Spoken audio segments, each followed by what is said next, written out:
നമ്മളെ നോക്കി ആരെങ്കിലും പറയുകയാണ് നമ്മൾ പ്രയോജനമില്ലാത്തവരാണെന്നും നമ്മളെ കൊണ്ട് ഒന്നിനും കൊള്ളത്തില്ല എന്ന് ആരാനും നമ്മളെ നോക്കി പറഞ്ഞാൽ എന്തായിരിക്കും വാസ്തവത്തിൽ നമ്മുടെ ഒരു മനോഭാവം? നമ്മൾ എങ്ങനെയായിരിക്കാം ആ പറഞ്ഞ വ്യക്തിയോട് പ്രതികരിക്കുന്നത്? തീർച്ചയായിട്ടും നമ്മൾ വളരെ വ്യത്യസ്തമായ രീതിയിൽ നമ്മുടെ അരിശം മുഴുവനും പ്രകടിപ്പിച്ചുകൊണ്ട്, നമ്മുടെ ദേഷ്യം മുഴുവനും പ്രകടിപ്പിച്ചുകൊണ്ട് ആ വ്യക്തിയോട് റിയാക്ട് ചെയ്യാനുള്ള ഒരു സാധ്യത ഏറെ കൂടുതലാണ് എന്നുള്ളതാണ് വസ്തുത. മനുഷ്യൻ ഒരിക്കൽ പോലും കേൾക്കാൻ കൊതിക്കാത്ത ഒന്നാകുന്നു ഞാൻ പ്രയോജനമില്ലാത്തവനാണ്, ഞാൻ പ്രയോജനമില്ലാത്തവളാണ് എന്ന് കേൾക്കാൻ ആരും തന്നെ കൊതിക്കുന്നില്ല. എല്ലാവരുടെയും ജീവിതത്തിൽ മറ്റുള്ളവരുടെ മുമ്പിൽ ഞാൻ കൊള്ളാവുന്നവനാണ് അല്ലെങ്കിൽ പ്രയോജനമുള്ളവനാണ് എന്ന് കാണിക്കാനാണ് ഇന്നിൻ്റെ ലോകത്തിൽ മിക്കവാറും ആൾക്കാർ ശ്രമിക്കുന്നത്. എന്നാൽ എവിടെയെങ്കിലുമൊക്കെ മിക്കവാറും മനുഷ്യരൊക്കെ നമ്മളെ നോക്കി അങ്ങനെ പറഞ്ഞിട്ടുണ്ട് എന്നുള്ളത് സത്യസന്ധമായിരിക്കുന്ന ഒരു കാര്യമാണ്. ഏതെങ്കിലുമൊക്കെ ഇടങ്ങളിൽ, പ്രത്യേകിച്ച് നമ്മുടെ കരിയറിൽ, നമ്മുടെ വിദ്യാഭ്യാസത്തിൽ, നമ്മുടെ ഭവനത്തിനകത്ത് നമ്മളെ നോക്കി ആൾക്കാർ മിക്കവാറും ഈ വാക്കുകൾ പറയാനുള്ള സാധ്യതകൾ ഉണ്ടായിരുന്നിട്ടുണ്ട്. മിക്കവാറും നിങ്ങൾ പലരും അങ്ങനെ കേട്ടിട്ടുണ്ടാകും എന്ന് ഞാൻ വിചാരിക്കുകയാണ്. വേദപുസ്തകത്തിൽ അങ്ങനെ പറഞ്ഞ ഒരാളെ, അല്ലെങ്കിൽ മറ്റൊരാൾ പറഞ്ഞത് നിമിത്തം അങ്ങനെ കേട്ട ഒരു വ്യക്തിയെക്കുറിച്ച് വേദപുസ്തകത്തിൽ രേഖപ്പെടുത്തിയിട്ടുണ്ട്. അത് ആരാണെന്ന് ഞാൻ നിങ്ങളോട് ഇന്ന് പറയാനാണ് താല്പര്യപ്പെടുന്നത്. പൗലോസ്ലീഹയാണ് യേശുക്രിസ്തുവിനെ കുറിച്ചുള്ള സുവിശേഷം ലോകത്തിൻ്റെ അറ്റത്തോളം എത്തിക്കാൻ ദൈവം ഉപയോഗിച്ച ഏറ്റവും വലിയൊരു ദൈവദാസൻ. യേശുക്രിസ്തു കഴിഞ്ഞു കഴിഞ്ഞാൽ ഏറ്റവും കൂടുതൽ ക്രിസ്ത്യാനികൾക്ക് പരിചയമുള്ള ഒരു വ്യക്തി മിക്കവാറും പൗലോസാണ് എന്നുള്ളതാണ് അതിൻ്റെ ഒരു യാഥാർത്ഥ്യമെന്ന് പറയുന്നത്. ഇദ്ദേഹം ആദ്യത്തെ ഒരു സുവിശേഷ യാത്ര നടത്തുന്ന സമയത്ത് അദ്ദേഹത്തിൻ്റെ സഹകാരിയായിട്ട് ബർന്നബാസ് എന്ന് പറയുന്ന ഒരു മനുഷ്യൻ കൂടെ അദ്ദേഹത്തിൻ്റെ കൂടെ ഉണ്ടായിരുന്നു. ഈ ബർന്നബാസിൻ്റെ കൂടെ അദ്ദേഹത്തിൻ്റെ അനന്തരവനായിരിക്കുന്ന ഒരു കൊച്ചു പയ്യൻ, ഏറ്റവും പ്രായം കുറഞ്ഞ ഒരു മനുഷ്യൻ കൂടെ ഇവരുടെ രണ്ടുപേരുടെയും കൂട്ടത്തിൽ പോവുകയാണ്. എന്നാൽ പകുതി വഴിക്ക് വെച്ച് ഈ അനന്തരവൻ അഥവാ ഈ കൊച്ചു പയ്യൻ അവൻ തിരിച്ച് ആ യാത്ര പകുതി വഴി ഉപേക്ഷിച്ച് തിരിച്ചു പോരുകയാണ്. അദ്ദേഹത്തിൻ്റെ പേര് മർക്കോസ് എന്നായിരുന്നു എന്നാണ് വേദപുസ്തകത്തിൽ നമുക്ക് കാണാനായിട്ട് കഴിയുന്നത്. അപ്പോൾ പൗലോസ് ഇച്ചിരി പ്രായം ചെന്ന ഒരു വ്യക്തിയാണ്. ഈ പയ്യൻ തിരിച്ചു പോകുന്നതിൽ അദ്ദേഹത്തിന് അല്പം അരിശമുണ്ട്.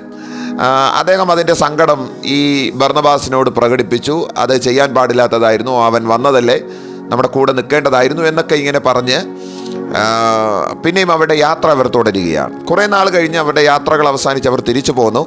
രണ്ടാമതൊരു സുവിശേഷ യാത്ര, രണ്ടാമതൊരു മിഷണറി യാത്ര പൗലോസും ബർന്നബാസും കൂടി പ്ലാൻ ചെയ്യുമ്പോഴത്തേക്കും പകുതി വഴിക്ക് വെച്ച് ഇട്ടേച്ച് പോകുന്ന ആ കൊച്ചു പയ്യൻ പിന്നെയും വന്ന് ഇവരോട് പറയുകയാണ്, ഈ കൂട്ടത്തിൽ ഈ പ്രാവശ്യം ഞാനും കൂടി ഉണ്ട് എന്ന് പറഞ്ഞ് അവിടെ കൂടെ കൂടാൻ വേണ്ടിയിട്ട് താല്പര്യപ്പെടുകയാണ്. അന്നേരം പൗലോസ് വളരെ അരിശം പൂണ്ട്, വളരെ ദേഷ്യപ്പെട്ട് ഇവനോട് പറയുകയാണ്, നീ പ്രയോജനമില്ലാത്തവനാണ്, നീ കൊള്ളാത്തവനാണ്. കാര്യം കഴിഞ്ഞ തവണ വന്ന് നീ പകുതി വഴിക്ക് വെച്ച് ഇട്ടേച്ച് പോകുന്നവനാണ്, അതുകൊണ്ട് നിന്നെ കൂടെ കൂട്ടാൻ പറ്റത്തില്ല. നീ എപ്പോഴാ പകുതി വഴിക്ക് വെച്ച് അവസാനിപ്പിച്ച് ഇങ്ങോട്ട് പോരുന്നതെന്ന് അറിയാൻ പാടില്ല. അതുകൊണ്ട് ഇപ്രാവശ്യം നിന്നെ കൊണ്ടുപോകുന്ന പരിപാടിയില്ല. ഇപ്രാവശ്യത്തെ യാത്ര അങ്ങ് മറന്നേക്കണം മക്കളെ എന്നുള്ള രീതിയിൽ പറഞ്ഞ് അവൻ പ്രയോജനമില്ലാത്തവനാണെന്ന് അടച്ചാക്ഷേപിക്കുകയാണ്. അങ്ങനെ അത് നിമിത്തം ചെറിയ പ്രശ്നങ്ങളുണ്ടായി. ഇവരുടെ സൗഹൃദം മുറിഞ്ഞു പോയി, രണ്ടുപേരും രണ്ട് വഴിക്കായി പോയി. പക്ഷേ ഏറെ നാളുകൾ കഴിഞ്ഞ്, ഏതാണ്ട് പൗലോസ് മരിക്കാറാകുന്ന ഒരു സമയത്ത് അദ്ദേഹത്തിൻ്റെ ഒടുവിലത്തെ ഒരു ലേഖനമാണ് 2 തിമോത്തിയോസിന് എഴുതുന്ന ഒരു ലേഖനമെന്ന് പറയുന്നത്. പൗലോസിൻ്റെ നിര്യാണ കാലത്തോട് അടുക്കുന്ന സമയത്ത് എഴുതുന്ന ലേഖനമായിട്ടാണ് തിമോത്തിയോസിൻ്റെ 2ാമത്തെ ലേഖനത്തെ നമുക്ക് മനസ്സിലാക്കാനായിട്ട് കഴിയുന്നത്. ആ വേദഭാഗത്തിൽ തിമോത്തിയോസിന് എഴുതുന്ന 2ാമത്തെ ലേഖനത്തിൻ്റെ 4ാമത്തെ അധ്യായത്തിൽ തിമോത്തിയോസിനോട് പൗലോസ് പറയുന്ന ഒരു വേദഭാഗമുണ്ട്. വളരെ രസകരമാണ് ആ വാക്യം.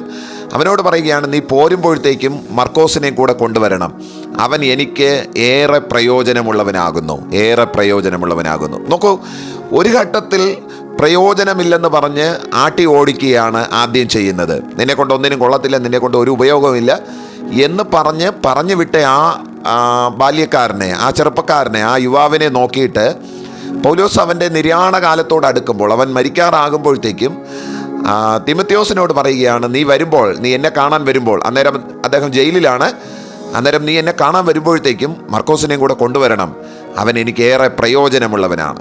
നിങ്ങളുടെ ആരുടെയെങ്കിലും ജീവിതത്തിൽ ഇത്തരത്തിൽ നിങ്ങൾ പ്രയോജനമില്ലാത്തവനാണെന്നും ഒരു ഉപയോഗമില്ലാത്തവനാണെന്നും ഒക്കെ ആരാനും നിങ്ങളെക്കുറിച്ച് പറഞ്ഞിട്ടുണ്ടെങ്കിൽ, അത് ഒരുപക്ഷെങ്കിൽ നിങ്ങളുടെ വിദ്യാഭ്യാസത്തിലോ നിങ്ങളുടെ കരിയറിലോ അല്ല നിങ്ങൾ സുവിശേഷ വേലയിൽ നിൽക്കുന്ന ആരെങ്കിലും യുവ സുവിശേഷകന്മാരൊക്കെ എന്നെ കേൾക്കുന്നുണ്ടെങ്കിൽ, ഒരു ഘട്ടത്തിൽ നമ്മളെ കൊണ്ട് ഉപയോഗമില്ലെന്ന് പറഞ്ഞവർ തന്നെ നാളെ നമ്മൾ പ്രയോജനമുള്ളവരാണ് എന്ന് പറയത്തക്കവണ്ണം ദൈവം കാര്യങ്ങളെ മാറ്റാൻ വേണ്ടിയിട്ട് പോവുകയാണ്. മർക്കോസിൻ്റെ ജീവിതത്തിൽ അവൻ പ്രയോജനമില്ലാത്തവനാണെന്ന് പൗലോസ് പറഞ്ഞത് നിമിത്തം അവൻ നിരുത്സാഹപ്പെട്ടു പോയിട്ടുണ്ടാകത്തില്ല എന്നാണ് ഞാൻ ധരിക്കുന്നത്. തീർച്ചയായിട്ടും ഒരിക്കലും ഉണ്ടാകാനുള്ളൊരു സാധ്യതയില്ല. പൗലോസിൻ്റെ ലേഖനങ്ങളെക്കാളും മുൻപിൽ മർക്കോസിൻ്റെ സുവിശേഷത്തെ വയ്ക്കാൻ കർത്താവിന് ഇഷ്ടം തോന്നിയത് ഓർത്തും ഞാൻ ദൈവത്തിന് സ്തോത്രം ചെയ്യുകയാണ്.